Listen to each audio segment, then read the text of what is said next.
Montreal, my city. Montreal, my city. Oh, this is special this morning. This special. Let me list out the accolades, Tata. She's a platinum recording artist. She's won a Juno, a Gemini. She's named one of the 25 greatest singers in the country of all time. I want to see her in a versus Celine Dion. I ain't gonna hold you. She's been a host and a correspondent for CTV. She's been featured on Canadian Idol. She did Amazing Race. She's a radio host on iHeartRadio on News Talk 1010. Her last full-length album just came out 2022, Fall, 3 Rocks in a Slingshot. I heard the hurt, I heard the pain, I heard the love, I heard the fate. I promise you, she has interviewed Jay-Z, Oprah, former President Bill Clinton. She has composed for Nas and Destiny's Child. She has shaped Canadian urban hip-hop. For the last 2.5 decades, Definitely. She has represented with class and dignity. She's held it down, bro. I want to introduce to the show the Honorable Miss Jully Black. The Queen is in the building. Good morning, Miss Jully. Good morning. Oh, my goodness. I mean, I need to just carry you to be my split star. Oh, yes. Yes. He came correct. He said, I have to do Jully amazing today. Miss Jully Black. Oh, my God. I feel like I want to stand up. I feel like I want to crack. When I started broadcasting, Miss Black, I said to myself, I wrote a list of 20 people I'd love to interview. You were in my top 10. You cannot talk black entertainment. Really? You cannot talk hip-hop without talking about Jully Black. Especially Canadian hip-hop. How could you do that? You are the OG of Canadian entertainment. You are the Mary J. Blige of Canada, Miss Jully Black. Well, I'm the Julie of the world, so I'm going to correct you. No, Julie of the world. No, for sure. I love Mary. I love Mary, but let me tell you something. When God made Julie, he broke the mold. So I ain't trying to be nobody else. No, for sure. Mic drop. Listen, Jully got the spice. I want to get to the spice in a little bit, Jully, but it's been almost 2.5 decades. You have been in the entertainment game. What has been your greatest accomplishment thus far? Was it the music? Was it the theater? Was it the hosting? What do you feel has been your greatest mark on black entertainment in Canada? Well, I would say my greatest mark on being a black entertainer was moving my mom out of subsidized housing. Shout out to that. Yeah, shout out to that. You know, like, it's one thing to be like, I did this or I did that, I have this accolade or that accolade. But I'm going to quote Denzel Washington. Denzel Washington said, you'll never see a U-Haul behind a hearse. You know what I'm saying? You will never see a U-Haul behind a hearse. And as I'm, navigating the space of being, someone who's doing meaningful work, and I was given a gift, clearly, like my talent is something that I was born with, but it was up to me to steward it. It's up to me to use all sides of my voice. Yeah. So I got to a point, like, especially after my mom passed away 5 years ago, I was like, you know what? So people know me as a singer, yes. But now that I have this influence and I have impact, how can I use my voice in other ways? Fast forward to the national anthem. Who knew that would have happened? She went there. We're going to jump right into that. You want to go right into that right away? No, I'm just saying, using your voice in other ways, right? Yeah. So, but I know you keep asking me whatever questions you want to ask me. Your wish is my command. We went there. No, we're gonna go to the All-Star game. I just want to know because we have Miss Jully Black on. I just want to give her flowers because when hip hop, when I was like, all I was 80 babies. When we recognize hip hop, we thinking about the Rascals and Jacques Claire and Cardinal, and then you had Miss Jully Black. Jully Black. Talking about then and now, can you speak about the energy in entertainment and just in music back in the late 90s when you guys are out there paving the way for a lot of the artists that are coming up now? Yeah, that's an awesome question. So back then, there's barely any radio, barely any TV presence. So we literally was laying the pavement that we were walking on. We'd lay a piece of pavement and step, lay a piece of pavement and step, right? To give you a visual. And for me, hip-hop was the only vehicle to get my voice in everybody's household. College radio, to this day, I miss the way college radio was back in the day because it was really hands-on. And we got to get into the community, like community radio. It was called community radio. Yeah. And that's what's amazing about it. There was the difference, though, I would say, is back then, like, there was a lot of cliques that didn't necessarily work together. So it was way more competitive. I think I see now a lot of the artists nowadays, they're supporting each other. They're showing up at each other's shows. They're doing features. They're just basically making sure that it's one team, one dream. Like there's enough abundance to go around. And I just think that this generation is a bit more enlightened. And has to be their own entrepreneurs. Like, we got signed to major labels with big bags giving us bags as kids, right? Yeah. We were having all type of bags. We're like, whoa. And now it's a bit harder. Yeah. You know, you can get a bag, but there's so many people going for the same bag. Yeah, and a lot of strings attached as well, too. Right. But all in all, I think now, you know, especially, was it 21 Savage that was trying to say, like, you know, Nas isn't relevant or somebody wasn't relevant? Yeah, Nas. He was I took his words back. But, like, there's a need, I think, now for us all as Black artists, creators, you know, those who are in the space to truly just celebrate one another. I don't care if you're 85. I don't care if you're 5. Celebrate each other. If your talent is still popping and still strong and you can still do your thing.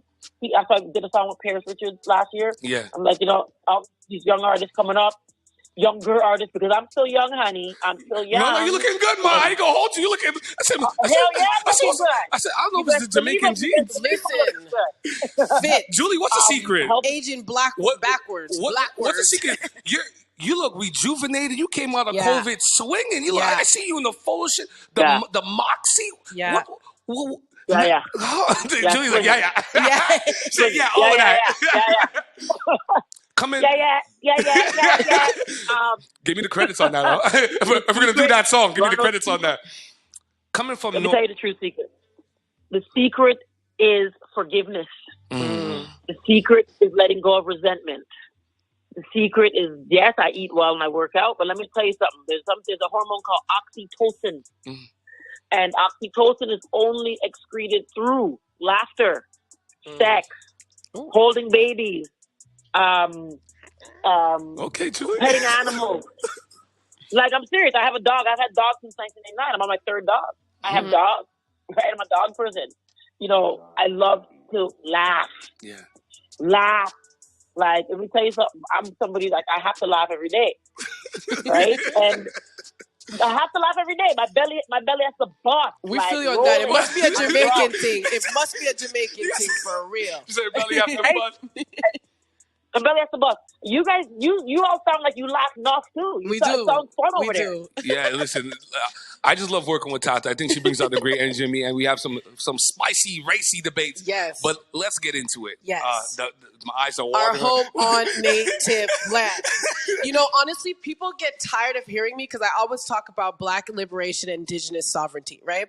And I recently did an article for Black History Month when I talked about Black representing honesty, like being honest about our oppression and the oppression of our Indigenous counterparts. And, you know, acknowledging that we have a collective responsibility and duty to resist the socio-political systems that continue to cause inequality. So when I heard that rendition, I felt it in my soul, right? And I just wanted to know, like, forget all the backlash that you're getting from people who choose to be ignorant and choose to be stuck in a place that they don't want to acknowledge the truth. But what is your take on truth telling? Because I've been seeing some of the articles, the comments that you've been making, your posts. I've been listening to you on other radio interviews, and you mentioned the importance of telling the truth. So I wanted to know, what is your take on truth telling? And what do you believe the benefit was on being truthful and honest regarding your rendition of the national anthem? Oh, what a question. Oh, my gosh. Oh, this is the morning show. This is the morning show. Oh, yeah, she good. I'm saying all the cobwebs off my brain now. Let's go. So my mom used to say, when you tell the truth, you'll never have to write it down. Amen. You'll never have to think about it twice. The truth will, and then the biblical, that the truth will set you free. And so I realized that this opportunity was, number one, once in a lifetime. Yeah. The NBA All-Star break has been going on for 75 years, and I think Canada's been in it for maybe, 25 or so. And so having the presence of mind to realize that, hey, this is the only stage our anthem will be heard on internationally. What do I do with this opportunity? Yeah. How do I make it meaningful? And how is it going to serve a bigger purpose than me having this on my resume, in my Wikipedia? Yeah. Right? And being that I hadn't sung the national anthem since 2020, like I hosted Canada Day at Parliament Hill a few years ago. And in my contract, I said, no, I won't sing the national anthem. I won't sing God Bless the Queen. And so I did the hosting and all the other things, sang my own songs. And because I didn't know how to speak to the truth of what the anthem even meant. Yeah. I had to start to break it down. So for me to just sing it like, mindlessly, it didn't make any sense. Yeah. Now though, I think about, again, my wise mom and, her coming to this country in 1968 and the struggles that she went through, racism, etc., raising 9 kids, someone that wasn't fully educated. But here I am, I'm her dream. I'm her wildest dream. Yeah. So if mom was here, she would say, go, girl. Yeah. Go. But what are you going to do with it? Yeah. Right? She would also say, I'm going to give you a Jamaican term for those who are listening. Yeah. She would say, don't cut off your nose to spite your face. Yeah. Right? And this is the thing. I could be like, nah, bun the anthem. But why am I bunning the anthem rather than finding an opportunity to make it bigger and have a better fun impact. conversation? Yeah. Right. And so, there can be no reconciliation without truth. Exactly. If we just look at it like a lover's quarrel, like an argument with your boo, and you're about to break up, whatever, you want to reconcile, what has to happen? Gotta be You have honest. to tell the truth. You got to bring everything to the table. Mm-hmm. But people don't look at it the same way when it comes to Indigenous rights, perspectives, and, stories. Yeah. They forget But the truth it's a part of truth and relationship. reconciliation. That's right. It's a relationship that Canada has broken with Indigenous people. They're not ours because we don't own them. I have many friends that are teaching me the vernacular. We have to also eradicate saying our Indigenous people. We don't own them. Yeah. Right? So there's that. There's something, even the terminology around the bodies they are recovering, not discovering. Big difference. Yeah. The quotables. Right? So I'm here to educate, to elevate. I'm still the same Jully. I'm from the hood. I love to wind on my head top to dancehall music. I'm still that person. Like, I haven't changed where it's like, oh, she's an activist now, I'm pumping my fist. Nah. Like, listen, when you and anybody that's listening, if you've ever stood beside someone as they're about to take their last breath, you will become fearless. Mm-hmm. You will, all these trolls and this, that, bun the whole of them. Like, whatever. I'm getting On repeat. Support, right? I'm getting more support than ever in my life, my entire career. Mm-hmm. I'm talking BBC, New York Times, Washington Times, LA Times, Essence Magazine, blah, blah, blah. Everybody talking about this girl who sang an a cappella because the NBA also told me no music. No music. You said no problem. I got this. I'm the queen. I said I no got problem. This. Right? I said they come from church. Hey! I can sing this, with my eyes closed.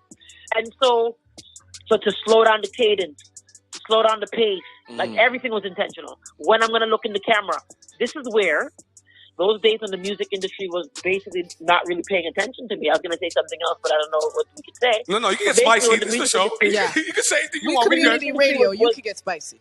let's be proper.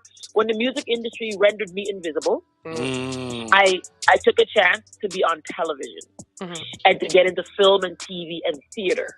And so I know, especially in theater, it's one and done. So that live telecast on the anthem, you got one take. Yeah. No do-overs. Yeah.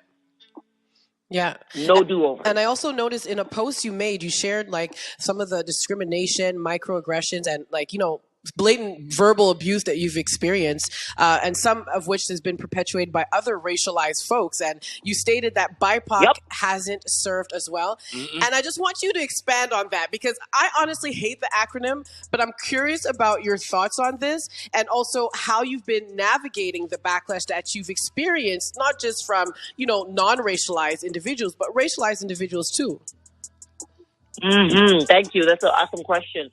So, BIPOC, Black Indigenous People of Color. For anyone listening that may not know what that acronym stands for, Black Indigenous People of Color. And so there are sectors in this lineup. I look at it like a lineup. Yeah. It's a BIPOC lineup.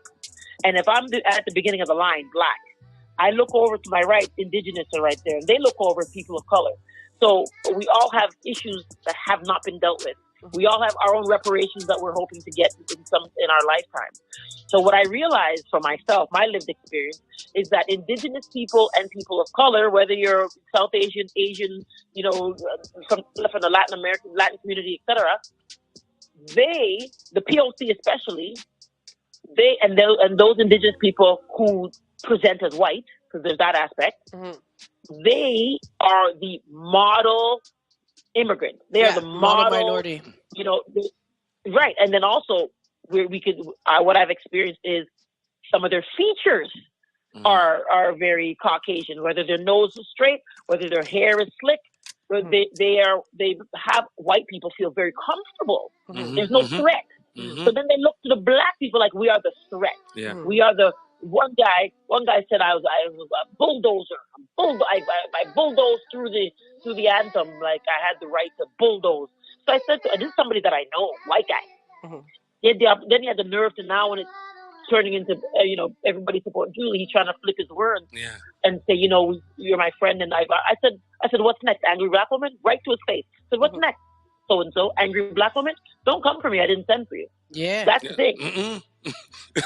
Don't come for me. I didn't send for you. Don't play with the queen. Right. So I just kind of went all over the place. So I've never liked the term BIPOC because I feel it was created by a white person. I could be wrong, but that's my feeling. Yeah. No. Straight up. Say it again. It's okay. Yeah, to create committees to use the money systemically that these corporations have that they need to allocate towards black. They're just lumped together. Yeah. You can't give it to all the black people. Can't give it to all the indigenous people. You can't give it to people of color. Oh my gosh, there's so many of them. So let's just have one big basket. Yeah, one big basket. And you guys go ahead and see what you do with it. Foolery. Yeah. The madness. Montreal, my city, we were talking with the queen of R&B soul, Canadian R&B soul, Miss Jully Black. Miss Black, I want to ask you, seeing some of the negative backlash that you've gotten after the national anthem, how important is it for people that are in position, that people that have a platform to speak out on injustices within their city, within their community? Is that something that's really important to you? It is important to me, but it's not mandatory for everybody. Yeah, I think that you have to be cut from a certain cloth. I think that you have to choose your battles and know that there are people who have social anxiety. There are people who have anxiety around public speaking. There are people who really are debilitated by trolls. That's just not me. Yeah. So you have to know that you know that you. And people check. If you just check the receipts, I went through this with Jeannie Becker 5 years ago on Canada Reads. This is not something new. Yeah. Oh, I remember that. I remember that one. You sent her too. Yeah. But then I just sent her to the altar to go pray. You know what I'm saying? Yeah. You know, Miss Black's a woman of faith. She don't play that. I know. I love it. I don't play that. And my mom really, I bring her up often. Her name is Agatha. She really taught me the difference between reacting and responding. And in every instance, especially in the last she passed 5 years ago. But I'd say I'm 45 now. I'd say since I was about 30, so at least the last 15 years, I've been very, very intentional with what I say, how I say it, and my energy. And every time taking accountability for being like, okay, you know what? My energy is a little off. So that's why I tell people as a musician, you tune your guitar, you tune the piano. People, we all have the ability to tune the room. Every room you go into, you can tune it. And because when someone comes to the room and the vibe changes? Yeah. You can feel the energy off. That's a tuning. I just got shivers. That's a type of tuning that's like, okay, you know what? This person has a bit of a salt energy. Now, what do I do? What dial do I need to tune into? What frequency do I need to change? Or do I need to just leave the space? Yeah. Right? So we have so much. We are so powerful. So powerful. More powerful than we realize. It's just it's like we're mutants. We're like X-Men. And we just don't know how to take care of our gifts and our talents. You know what I mean? Yeah. Yeah. Trying to reconnect back to that energy that's within us. Yeah. Boy, Jully Black's like a walking quotable. I love it. She's like a walking quotable. I love watch it. your book. I watch your E2 story. What I'm taking away from that is there's a difference between reacting and responding. That's listen. I got shivers when she said that. Yeah. She's from North York, Toronto. Y'all hood North York kids? Boy. Okay. Okay. It's true though. You know what? Especially as a black person, sometimes people will, and black people, I'm going to speak to black people now, will come to me and be hyped. Like, yo, you gave her the business, or that's a clapback. And I was like, no. It wasn't a clapback. I heard what she said. It landed. and then I responded. That's the difference. When you react, it's just right away. You don't even think. You just blah, blah, blah. Yeah. Like, No. And often for me, what I do, this is a tip, I'll repeat what they said to me. Oh, wait. Did you just say such and such and such? So now we're like, oh, you put it back on them. Like, that's what you just said. Ah, okay. Now I'm going to respond because we're clear. I heard you. Yeah, exactly. Oh, boy. I don't know why people keep calling. The queen is on the line. You ain't getting to. So, Miss Black, are you open to playing a little game with us? I don't know if we're going to do this or that or some icebreaker questions, but we'd like to play a game with you and have some fun with it a little bit. Yeah, come on. Okay. Yeah. Okay. So this is an icebreaker question I have for you. I have quite a few. We have quite a few, but the first one is, if you could say one thing to your younger self, what would it be? That's a good one. Tell my younger self it gets greater later. Just hold on and endure. More bars. Yo. Do you have a rap album coming soon? I know you have a future project. The press kit didn't say what it is. Okay, real quick. I want to interject a side question. I know this is going to be controversial. I know it's a national interview. Who will win in the verses? You versus Celine Dion. Let's be honest. You versus Celine Dion. Who will win? That's the verses I want to see. We'll do that at the Bell Center. I think if it comes to like the hit songs that everybody knows, Celine would win. But I think when it comes to having people cry and feel everything and really get to their knees, I would win. Yeah, I would win based off of feeling and soul and connection and spirit, and she would win off of having number one song. Hey, listen, man, we want that versus. You know, so like we've mentioned, and a lot of people who know and who don't know, you're an amazing artist, but not just that, you're a creator and an activist. You have extensive accomplishments within the industry, and with respect to your alignment with various social movements. So I'm sure you have a lot, but what would you say are the three most defining moments in your life that have really shaped you personally or professionally? Oh, three most defining moments. Okay, so I'm going to say actually having a number one song, like 7 Day Fool, my album Revival, going platinum. Yeah. Like, that was like, that's totally defining moment to this day. I'll eat off of that forever. I'll also say taking a chance and doing theater. So I started in a theater production called Caroline or Change. And it's a Tony Award winning Broadway theater show that came to Toronto. I'd never done theater in my life. And I did, it was 300 pages of dialogue and music, 29 songs. And I carried the whole company. And I was like, that was a defining moment. It changed my life forever. Because I know that I could actually like go there as an actor. And then another defining moment, third defining moment. Oh my goodness. I don't think it's happened yet. I'm tripping. The anthem. Are you kidding me? The anthem. Yeah. Was the anthem bigger than the time you sang for the Queen of England? A million times bigger. Listen, boy. Million times bigger. Don't make me go there. We should have got an extended show. Don't make me go there. The funny thing is, I probably wouldn't have done it today if they asked me. Yeah, exactly. I'm not going to go sing for the king. You know what I mean? That's the difference. Sometimes I cringe when they're like, and she was hand-selected to sing for the queen. I'm like, okay, so I was hand-selected to what? Be a slave? Oh, my God. To sing for the oppressors, yeah. Like, oh, yo, the prettiest slave. That's slave. I love how real and honest you are. This is so refreshing. You know, you meet so much celebrities, and people just want to play the part or just be like PC. Yeah. Jully Black is like, I'm gonna give it to you like it is. I'm giving you me. You're getting Jully. This is New York, Toronto, B. Yeah. This is New York, Toronto in the building. Yeah, no, like as you guys could tell, like this we're just having a conversation with people listening. I'm not gonna be any different. Yeah. Any different. And I'm happy to have this. I'm glad you guys invited me into your space. It's warm, it's welcoming, it's safe, it's brave. And I just love that people are going to get to know my personality. That you seeing me on TV or a perception of social media, this, that, and hearing me speak is it's two different things at times. Yeah, I'm real on my social. But look, we've been talking for 25 minutes. Like, this is different. You know? And I love it. We really appreciate you're so inspirational.